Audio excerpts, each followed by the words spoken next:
뉴스타트 3부로 이어갑니다. 계엄 사태를 수사하고 있는 검찰이 윤석열 대통령과 내라될 공무원 혐의로 김용현 전 국방부 장관에 대해 구속영장을 청구했습니다. 검찰이 사실상 윤 대통령을 내란의 수괴로 판단하고 있는 것으로 파악됐습니다. 김주영 기자입니다. 검찰이 계엄 사태의 핵심 인물인 김용현 전 국방부 장관의 구속영장을 청구했습니다.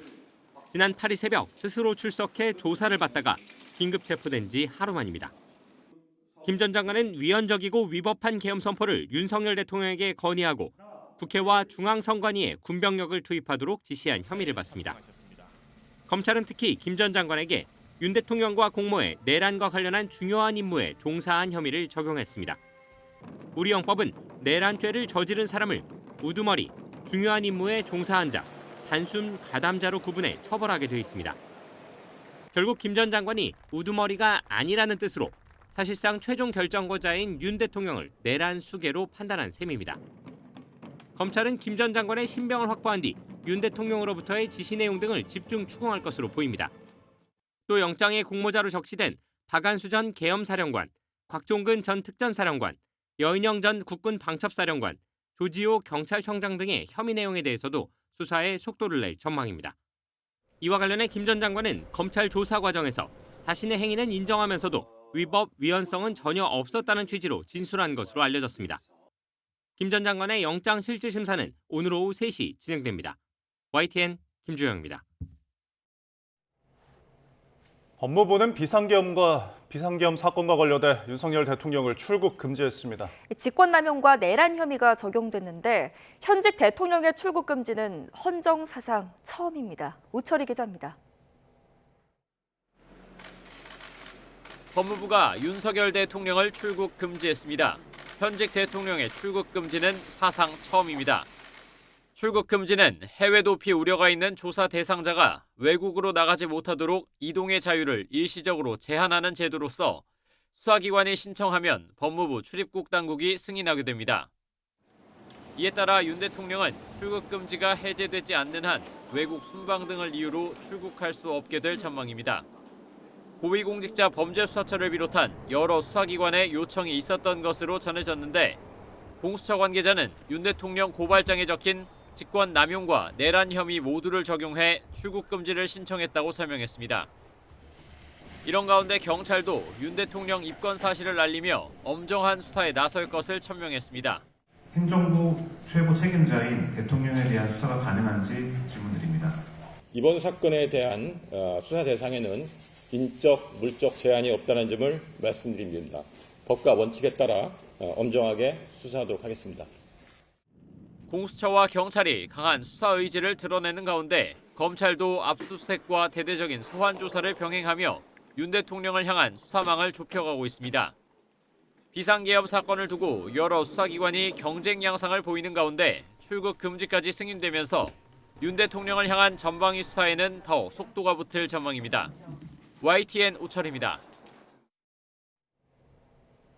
검찰은 비상계엄 선포와 실행 과정을 살펴보면서 내란 혐의를 입증하는 데 주력하고 있습니다. 속도를 내는 검찰의 수사는 결국 계엄을 선포한 윤석열 대통령을 향하게 될 것으로 보입니다. 이경국 기자입니다. 검찰은 이번 사건을 공무원이 직권을 남용해 국헌 문란을 목적으로 폭동을 일으킨 사건으로 규정하고 있습니다. 직접 수사가 가능한 직권남용을 고리로 내란 혐의까지 빠짐없이 수사한다는 계획인데 결국 최종적인 수사의 칼날은 비상계엄을 직접 선포한 윤석열 대통령을 향할 전망입니다. 이미 군 관계자들의 입을 통해 윤 대통령이 계엄 발령 이후 직접 상황을 챙겼었다는 주장이 나온 상황. 707이 이동할 때 어디쯤 이동하고 있느냐라고 그때 한 번 받았던 기억이 있습니다. 그거 이상은 따로 없습니다. 한 차례 정도 오셨는데 똑같은 걸 물어보셨습니다. 어떤 걸 물어보죠? 거기 상황이 어떠냐? 조사 과정에선 윤 대통령이 구체적으로 어떤 지시를 했는지에 수사력이 집중될 것으로 보입니다. 특히 국회의장과 여야 대표 등을 체포하라고 지시했다는 의혹. 그러니까 국회를 무력화하려 했는지가 내란 혐의 입증의 분수령이 될 가능성이 큽니다. 계엄군의 국회 투입 장면이 언론을 통해 생중계되는 등 이미 증거는 충분하다는 의견이 나오는 가운데 결국 검찰이 어떤 진술을 확보하느냐가 수사의 성패를 가를 거라는 분석입니다. YTN 이경국입니다. 윤석열 대통령과 김용현 전 국방장관 등에 대한 내란죄 혐의 수사를 두고 검찰과 경찰, 공수처가 경쟁적으로 우리가 수사하겠다고 나서고 있습니다. 국가적 사건의 수사 조율에 나설 기관도 마땅치 않아서 당분간은 이런 혼란이 불가피할 것으로 보입니다. 양동훈 기자입니다. 오로지 법과 원칙에 따라 엄정하게 수사를 진행하고 있습니다. 국가수사본부는 내란죄의 수사 주체로서 책임감을 무겁게 느끼고 있으며 검찰과 경찰에 12월 3일 발생한 비상계엄 사태와 관련된 사건들의 이첩을 요청하였습니다. 검찰특별수사본부와 경찰특별수사단, 고위공직자범죄수사처 모두 비상계엄 사태를 자신들이 수사해야 한다며 주도권 다툼이 한창입니다. 이러다 보니 검찰은 김용현 전 장관을 긴급 체포하고 경찰은 별도의 압수수색에 나서며 수사 초기부터 혼선을 우려하는 목소리가 나옵니다. 오죽했으면 공수처의 영장을 기각한 법원이 검찰과 경찰, 공수처 세 기관이 협의를 거쳐 중복되지 않도록 조정해달라고 요구했을 정도입니다.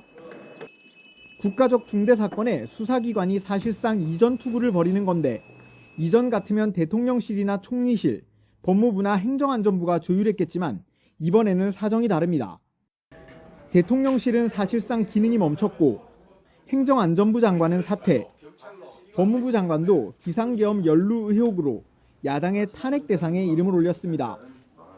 당분간 각자 수사가 불가피할 것으로 보이는데 내란 특검이 도입되거나 합동수사본부가 차려지기 전까지 각 수사기관이 최대한 성과를 내기 위해 수사의 속도를 낼 가능성이 높습니다. 다만 검찰은 윤 대통령과 박성재 법무부 장관을 포함한 검찰 출신 제19 감싸기 논란에서 자유롭지 않고 경찰 역시 조지호 경찰청장 등 지휘부 수사를 제대로 할 수 있느냐는 따가운 시선이 있습니다. 공수처 역시 지금까지 별다른 성과를 내지 못해 이번에는 존재감을 보여줘야 한다는 위기의식이 큰 것으로 전해졌습니다. 초유의 비상계엄 사태에 대해 검찰과 경찰, 공수처가 협조해 국민이 신뢰할 만한 수사 결과를 보여주는 게 최우선인데 조직이기주의를 우선시하는 것 아니냐는 지적이 나옵니다. YTN 양동훈입니다. 정기국회 마지막 날인 오늘 국회 본회의에서는 계엄 사태 상설특검 요구안 표결과 함께 법무부 장관 등에 대한 탄핵소추안 보고 등이 진행됩니다. 민주당이 발의한 비상계엄 관련 내란 혐의 등 진상규명을 위한 상설특검 수사 요구안은 윤석열 대통령 외에 주요 정치인 체포 시도 혐의를 받는 여인영 방첩사령관 그리고 한덕수 총리 등이 수사 대상으로 이름을 올렸습니다. 상설특검은 일반 특검법과 달리 대통령의 제2요구권 행사 대상이 아닌 만큼 본회의 가결 즉시 가동됩니다. 민주당은 이와 함께 비상계엄 실행 과정에 가담했다는 이유로 박성재 법무부 장관, 조지호 경찰청장 탄핵소추안 역시 국회 본회의에 보고한다는 계획입니다. 국회 국방위원회가 오늘 전체 회의를 열고 비상계엄 사태 관련 현안 질의를 진행합니다.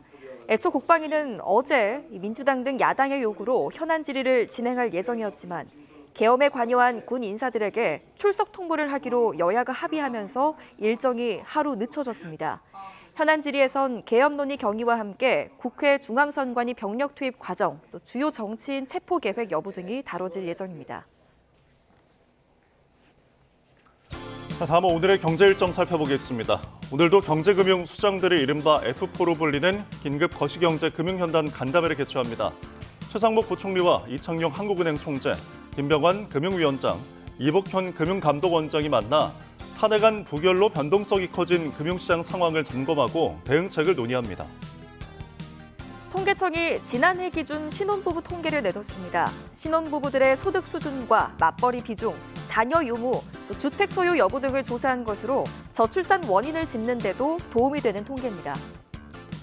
불안한 전국 상황 속에서 금융감독원이 일선 금융기관과의 소통을 강화하고 있는데요. 오늘은 저축은행 CEO들과 만납니다. 금감원은 앞서 증권사와 보험사, 은행업계와도 연쇄회동을 가졌는데 유동성과 환율 등 시장 상황 급변에 따른 대응 계획을 주문했고 특히 증권사에는 이상거래 적출 등을 CEO가 직접 챙겨달라고 당부했습니다. 트럼프 2기 행정부 출범을 앞두고 통상 환경이 불확실해진 가운데 정부가 통상 전문가들과 머리를 맞댑니다. 정인교 산업부 통상교섭본부장은 학계, 무역협회 등 통산 전문가들과 함께 대응 방안을 심층 논의할 예정입니다. 1인 가구가 전체 가구에서 차지하는 비중이 35%를 넘어 역대 최대를 기록하면서 가구당 평균 부채가 관련 통계 작성 이후 처음 줄었습니다. 하지만 자산 불평등은 심화하고 있고 노후 대비는 여전히 잘 안 되고 있습니다. 이승은 기자입니다. 결혼이 줄고 인구는 고령화되면서 지난해 1인 가구는 782만 9천 가구로 전체 가구의 35.5%를 차지했습니다. 2019년 처음 30%를 돌파한 뒤 매년 역대 최대치를 경신하고 있습니다. 처음으로 70세 이상 비중이 가장 많아졌고 29세 이하가 뒤를 이었습니다. 1인 가구가 늘면서 올해 3월 기준 가구당 평균 부채는 9,128만 원으로 통계 작성 이래 처음으로 줄었습니다.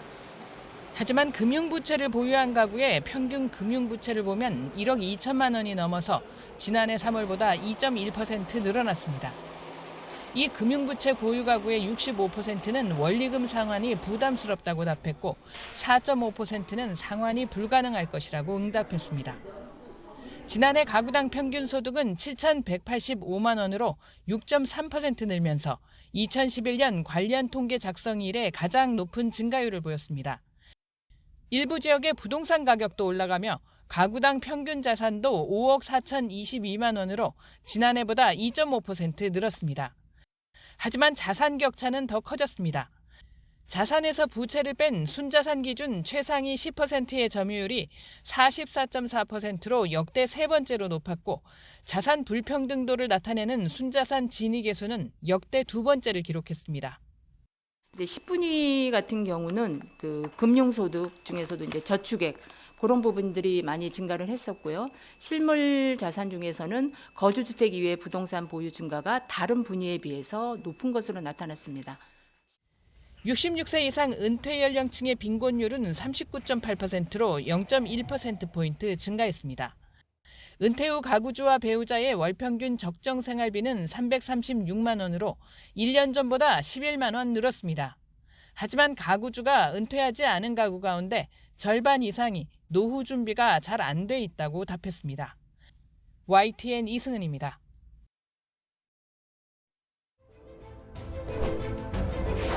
개인 투자자가 1조 원 넘게 팔아치우면서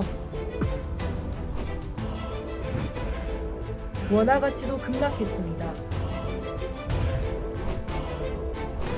경기 침체 속 소비 심리 위축도 우려되는 점입니다. 정부는 연일 긴급 거시경제 금융현안 간담회를 열고 경제의 안정적 관리에 총력을 기울이고 있습니다.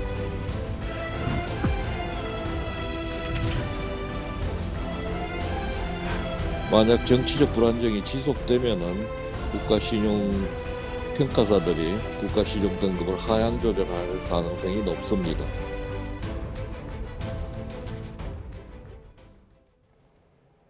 최신 경제 소식을 빠르고 친절하게 전해드립니다. 스타트 경제, 오늘은 허준영 서강대학교 경제학부 교수와 함께합니다. 교수님 어서 오십시오. 네, 어서 오십시오. 전국이 굉장히 불안해서 경제 전반에 걸쳐서 좀 불확실성이 가중되고 있는데 국내 증시 투자하신 분들 걱정이 많을 것 같습니다. 증시 이야기부터 해보면 지금 계속해서 연저점이 좀 경신이 되고 있고 앞으로도 더 내려갈 가능성이 있는 건가요? 내려갈 가능성이 당연히 없지 않을 것 같고요. 예. 지금까지의 지표를 우선 먼저 한번 보겠습니다. 저희가 비상계엄 사태 다음 날 장이 열렸을 때 코스피가 한 1.2 빠졌고 예. 코스닥이 2% 정도 빠졌었는데요. 이때는 정부가 그리고 금융당국이 무제한으로 유동성 공급하겠다, 어떻게든 대응하겠다라는 게 시작된 시점이고요. 그러면 이날에 비해서 이 탄핵소추안 표결이 무산된 다음 날인 어제 장이 열렸을 때 어떤 일이 벌어졌나? 예. 아까 제가 코스피가 계엄이 있던 다음 날이 1.2% 빠졌다고 했는데 어제는 2.8% 빠졌습니다. 예. 코스닥도 2% 빠진 거에 대비해서 마이너스 5.2. 그러니까 훨씬 더 어제 장이 많이 빠졌죠. 그러면 네. 이것이 무엇을 의미할까라고 생각해 보면 이 사태가 빨리 마무리될 것이라고 기대했던 심리가 있었으나 그 심리가 되물림이 되면서 오히려 시장에 전반적인 실망감이 더 커졌다라는 것 같고요. 전반적으로 저희가 최근 들어서 12월 3일 날 이제 밤에 계엄 사태가 있었잖아요. 예. 그때 대비해서 현재까지 코스피는 한 5.5% 정도 빠졌고요. 코스닥은 9.2% 빠졌었습니다. 그런데 요거를 이제 이전에 저희가 탄핵 정국이 있었잖아요. 예. 2번 정도의 탄핵 정국이 있었는데 그때 2달간 얼마 빠졌는지를 보니까 첫 번째 탄핵 때는 9.5% 빠져서 좀 많이 빠졌었습니다. 네. 근데 2달입니다. 지금 저희가 얘기하고 있는 건 일주일이고요. 예. 그다음에 두 번째로 박근혜 대통령 탄핵 때는 처음 2개월간 0.2% 빠졌거든요. 물론 이때는 우리나라 반도체 경기가 조금 올라오고 있고 중국발 뭐 반도체 이런 것들에 대해서 우리가 호재가 좀 중국 경기 호황에 대한 호재가 있었고 예. 또 반도체 사이클 올라오고 이런 각각의 호재들이 있었던 때여서 그때랑 비교하기는 좀 어렵지만 반대로 생각해 보면 그때보다도 지금 경제 상황 자체가 굉장히 안 좋은 상황에서 이런 안 좋은 일이 벌어졌다라는 것이 좀 더 문제일 것 같습니다. 네. 지금 증시뿐만 아니고 환율 시장도 불안정합니다. 환율이 지금 최고치를 찍었는데 어제 오후 3시 반 기준으로 1,437원에 거래를 마쳤습니다. 이 탄핵 정국이 좀 길어진다면 1,450원까지는 상단이 열려 있다 이런 분석이 나오던데 좀 어떻게 보세요? 네, 방금 전에 말씀드린 것처럼 우리나라 경제 펀더멘탈이 예전에 비해서 좋지 않은 상황이었고 이 일이 있기 전에도 이미 뭐 우리나라 경기가 좀 둔화되고 있다, 경제 성장률 하향되고 있다, 중국 경기가 안 좋으니까 우리가 중국에 수출 많이 하는데 안 좋다. 거기다가 트럼프 2기 내각이 들어올 것으로 확실시되는 상황에서 앞으로 어떤 일들이 벌어질지 모른다라는 얘기들이 계속해서 나오고 있었는데요. 예. 이것 때문에도 환율이 사실은 최근 들어서는 1,400원대에서 고착화돼 있던 상황이었거든요. 네. 예를 들어서 12월 3일 날 환율 보면 1,400원대에 그대로 있었었는데 예. 이것이 안 좋은 일이 한 번 더 터지고 정치적인 불안정성이 있다 보니까 환율로 반응이 되게 되는 것 같습니다. 그래서 환율이 지금 말씀해 주신 대로 1,430원대 이상으로 지금 올라와 있는 상황인데 그러면 이것이 어디까지 올라갈 것이냐라는 얘기들이 최근에 많습니다. 뭐 예. 어떤 분들은 1,500원대의 가능성도 열어둬야 된다라고 얘기는 하는데 사실 그렇게 되면 우리나라 경제에 엄청난 부담이 될 수, 지금도 이미 부담인데요. 예. 그래서 우선은 금융당국이나 정부의 대응 의지는 라인은 제가 보기에는 1,450원 정도 라인을 잡고 있는 것 같습니다. 그래서 사실 대응할 수 있는 수단이 아직까지는 우리가 뭐 대외 신인도가 아직은 나쁘지 않은 상황에서 네.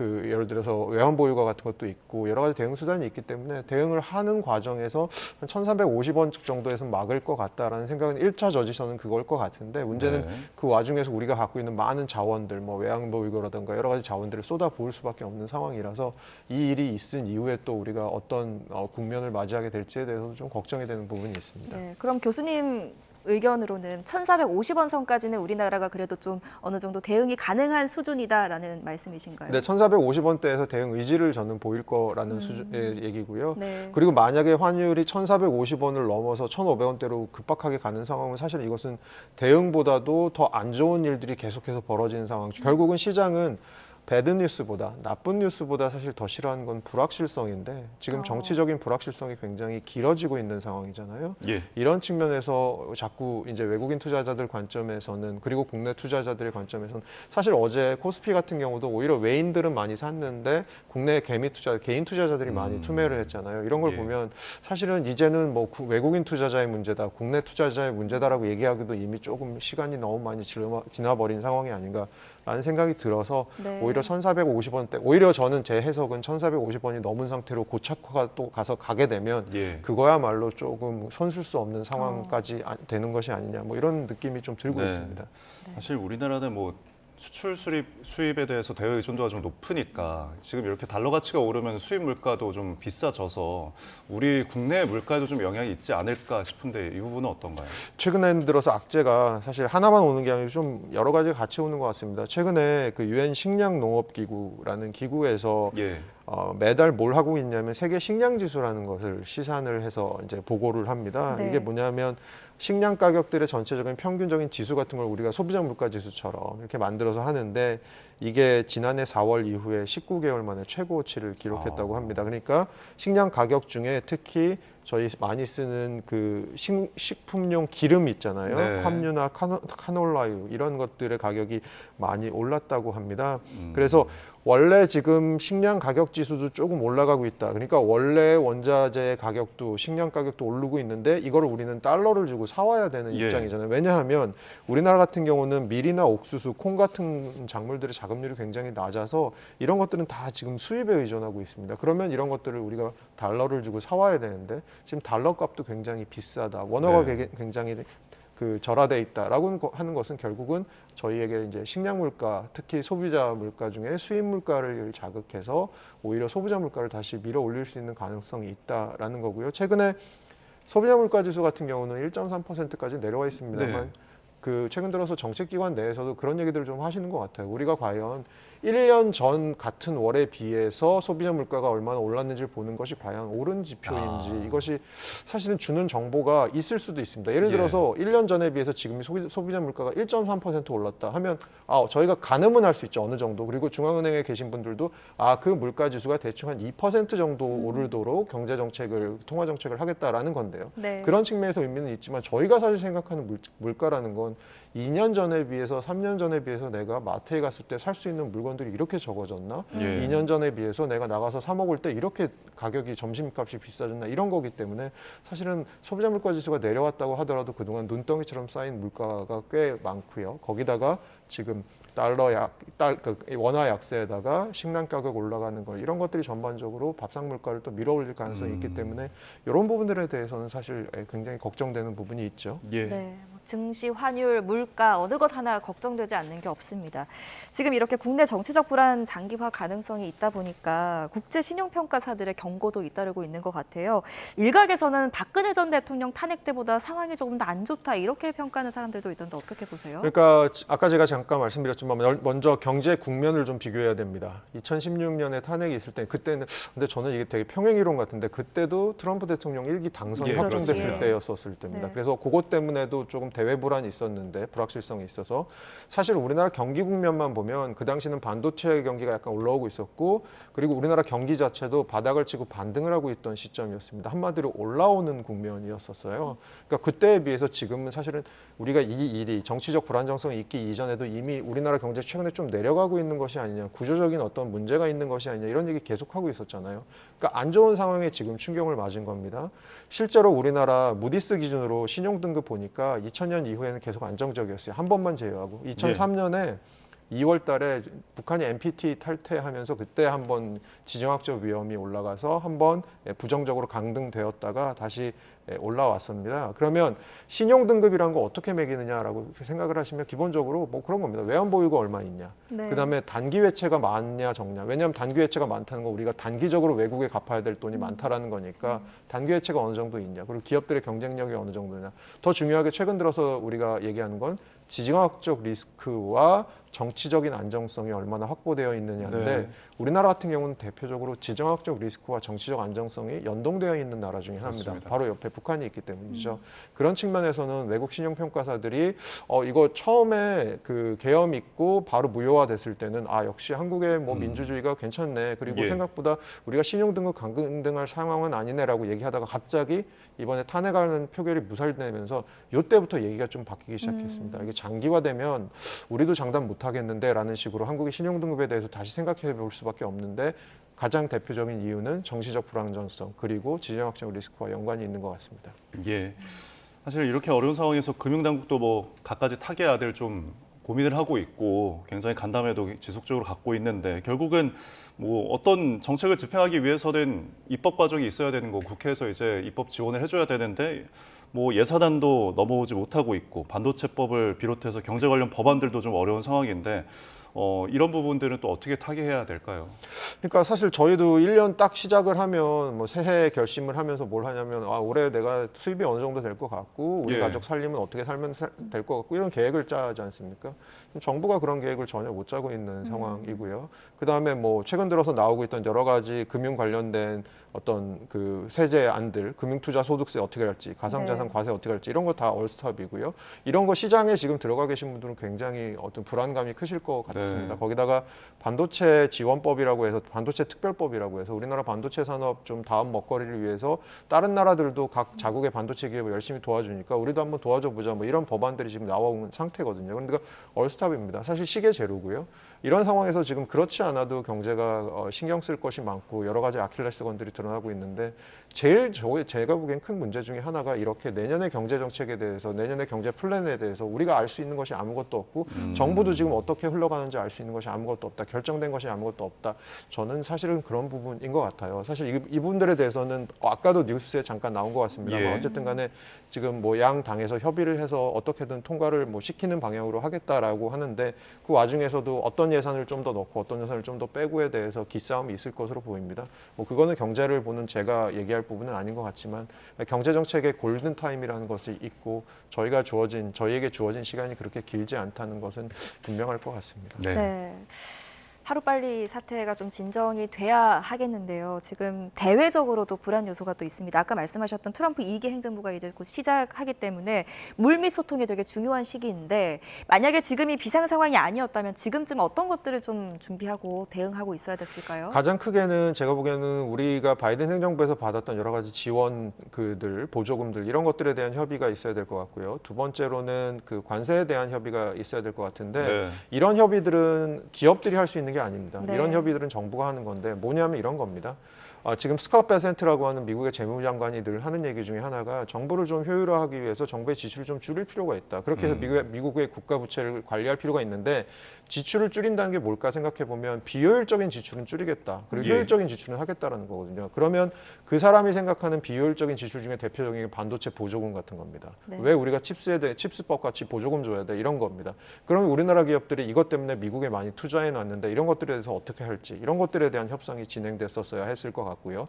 또 하나는 저희에게는 좀 좋은 소식일 수 있는데 스캇 베센트 얘기 다시 한번 하면 트럼프 대통령 당선인이랑 그 하워드 러트닉이라고 하는 상무부 장관 후보자의 공통점은 관세를 사랑하고 관세를 조금 무리하게 부과하려고 자꾸 한다는 겁니다. 근데 스캇 베센트가 하는 얘기가 뭐냐면 관세는 협상 카드로 쓰는 거지 이게 무리하게 부과하는 것은 아니다. 뭐 이렇게 얘기를 계속 하거든요. 그러면 협상 카드로 쓸 겁니다. 예를 들어서 가장 대표적인 예가 11월 25일 날 미국이 그 관세 협정을 맺고 있는 캐나다랑 멕시코에 대해서 25% 관세 내가 취임하는 첫날부터 매기겠다라고 하니까 바로 뭐 했냐면 3일 만에 지스탱 트리도 캐나다 총리가 플로리다 별장, 트럼프 대통령 별장으로 날라와서 협상하고요. 그리고 멕시코 대통령은 전화로 달래려고 트럼프 대통령이 엄청 노력했다고 합니다. 네. 이런 것들이 아마 필요할 건데 지금 이런 것들에 대해서 우리가 전혀 신경을 못 쓰고 있는 상황. 이것도 또 굉장히 문제가 될 수 있을 것 같습니다. 사실상 지금 외교를 할 수 없는 상황이라서 이런 부분도 좀 걱정이 되는데 일단 이번 정부의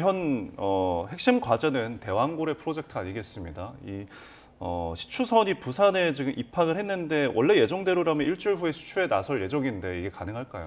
근데 뭐 지금 산업부랑 이 주무부처가 산업부고 그리고 석유공사가 하는 건데 진행을 하겠다고 하는 건데 문제는 결국은 자금력이죠. 시추공을 한번 뚫는데 1,000억 정도가 든다고 하는데 시추 확률이 예를 들어서 20%도 좀 높다고는 합니다. 네. 20%라고 하면 시추공을 적어도 5번은 뚫어봐야 되는 거잖아요. 그래서 재원 조달을 어떻게 하려고 했냐면 처음 1,000억 중에 500억 정도는 석유공사가 갖고 있는 자금으로 하고 나머지 500억은 정부가 지원을 해주려고 했는데 정부가 지원해 주려고 하는 자금들은 예산안이 통과가 돼야 되는 거잖아요. 근데 지금 예산안에서 그게 다 깎였다는 말씀입니다. 그래서 그런 측면에서는 지금 대안이 뭘까라고 생각해 보면 해외에서 투자받는 게 대안인데 지금 저희가 계속 얘기한 게 뭐죠? 해외 투자자들이 한국에 대해서 갖고 있는 근원적인 의구심이 늘어나고 있습니다. 해외 투자도 녹록지 않은 상황. 그런 것들이 현실적인 문제가 아닐까 싶습니다. 네, 지금 민주당은 탄핵 없이는 예산 협상 없다 이렇게 몫을 박은 상태고 여야가 지금 입장차가 좁혀지지 않는 상황이기 때문에 이 상황들이 좀 더 장기화될 가능성이 큽니다.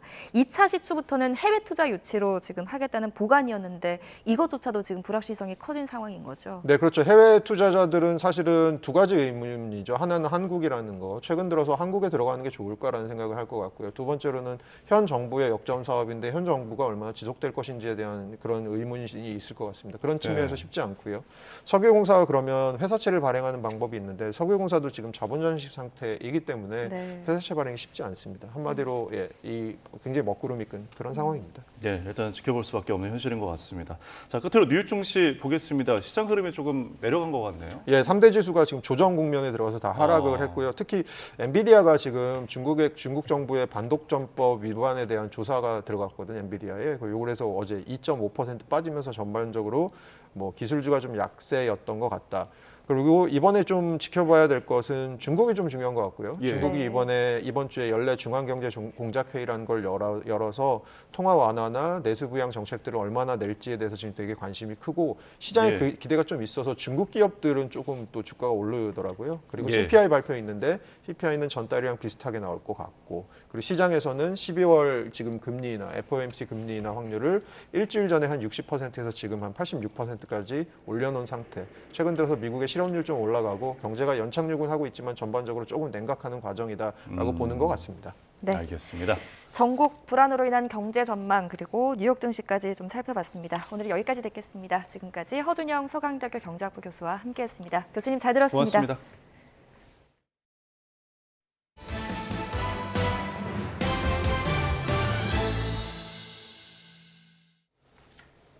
젤렌스키 우크라이나 대통령이 조만간 조 바이든 미국 대통령과 북대서양 조약기구 나토 가입에 대해 논의하겠다고 밝혔습니다. 트럼프 미 대통령 당선인이 나토 탈퇴 가능성을 언급했기 때문인데 트럼프 2기 행정부 출범까지 시간이 얼마 남지 않았습니다. 워싱턴 홍상희 특파원입니다.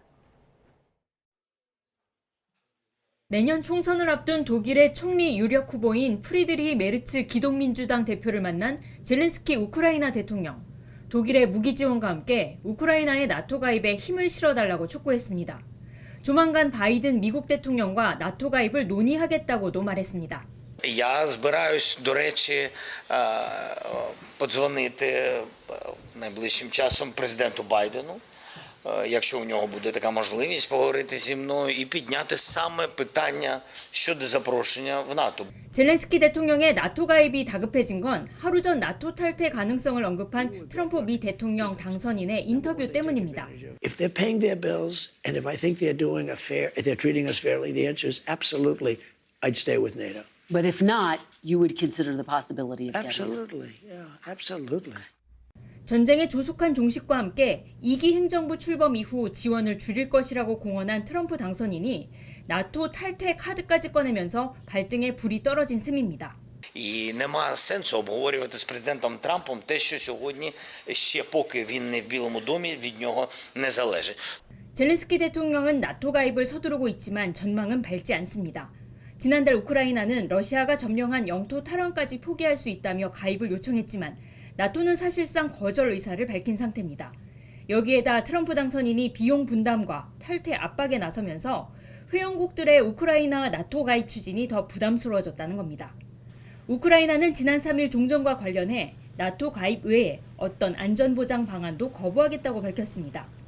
트럼프 2기 출범이 40일 앞으로 다가온 가운데 나토 가입을 위한 우크라이나의 치열한 의교전에 바이든 행정부가 어떤 반응을 보일지 관심입니다. 워싱턴에서 YTN 홍상입니다.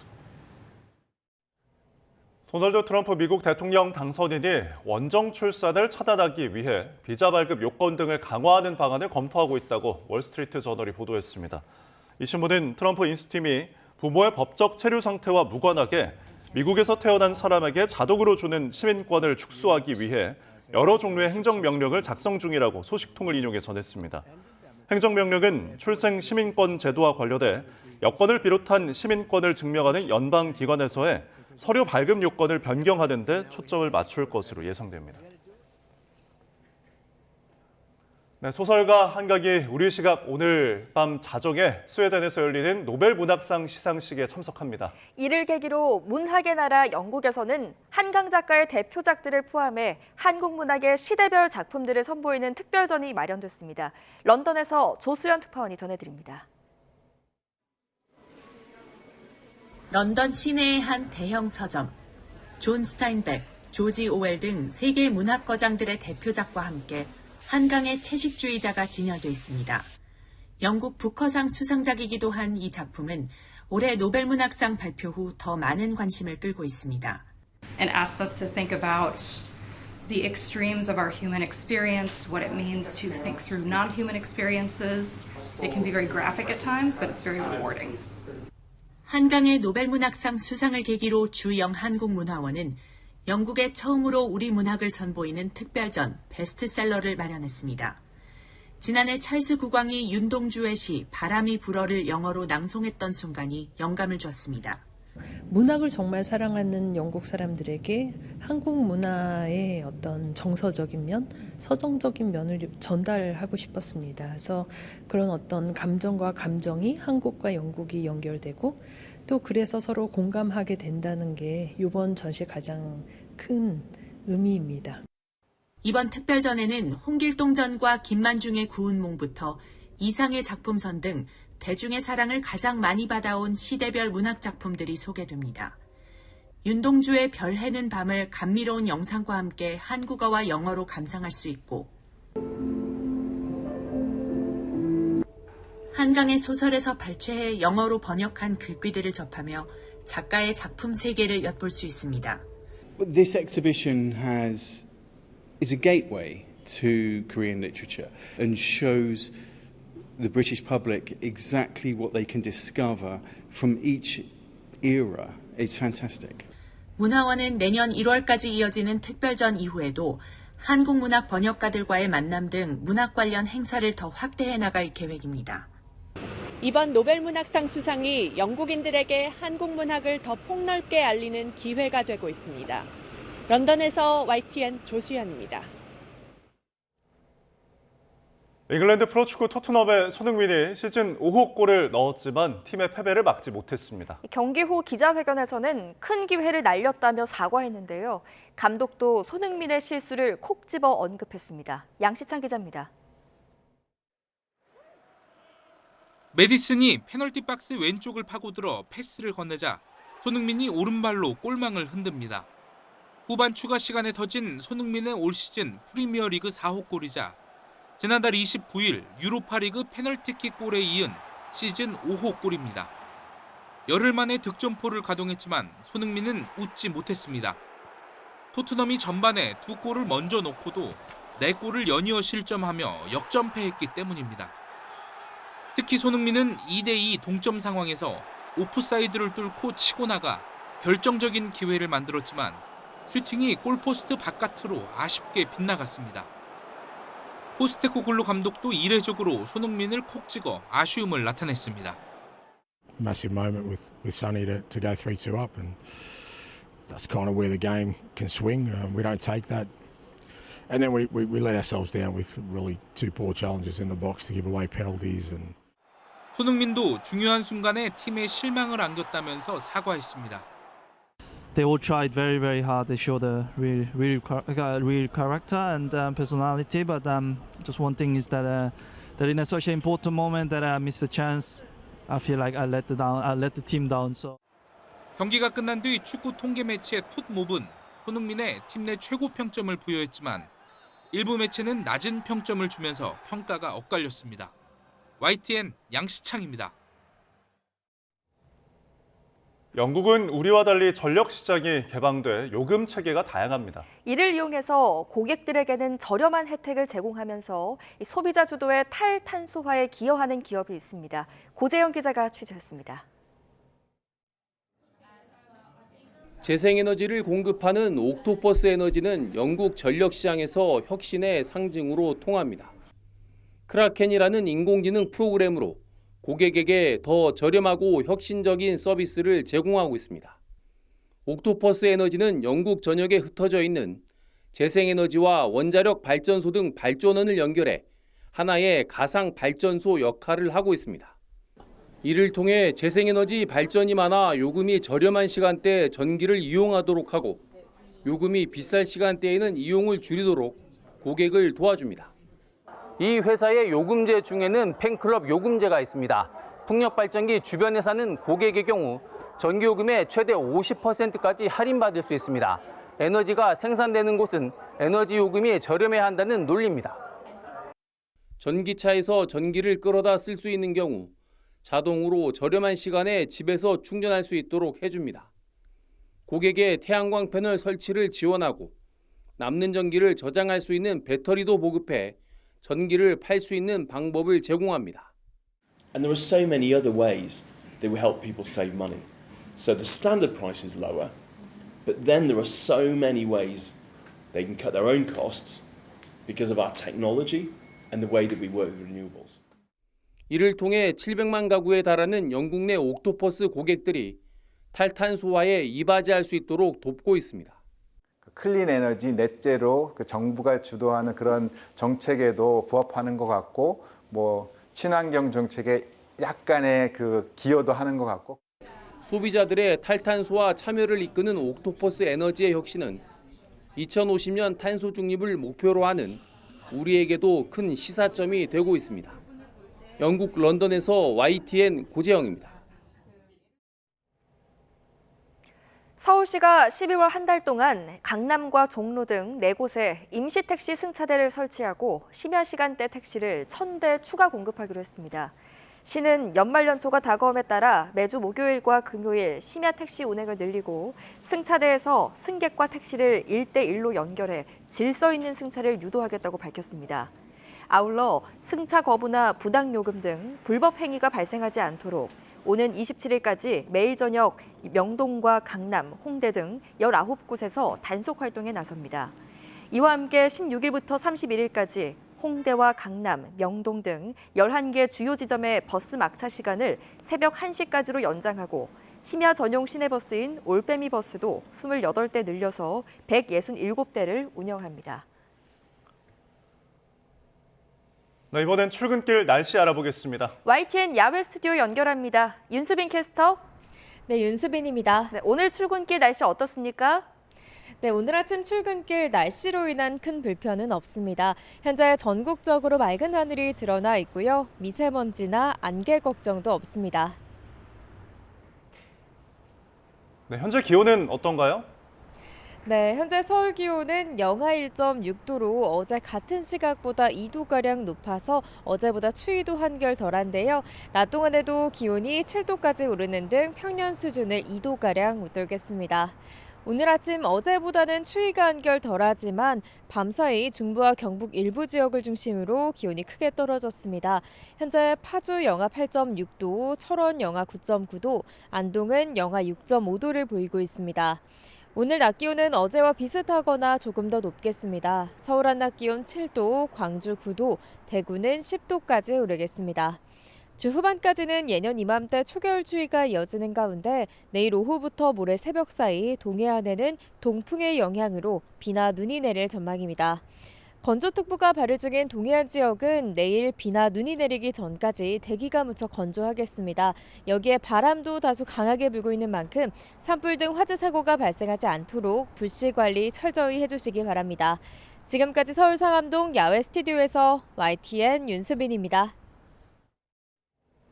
이상으로 뉴스타트를 마칩니다. 오늘 아침도 저희와 함께 해주셔서 고맙습니다.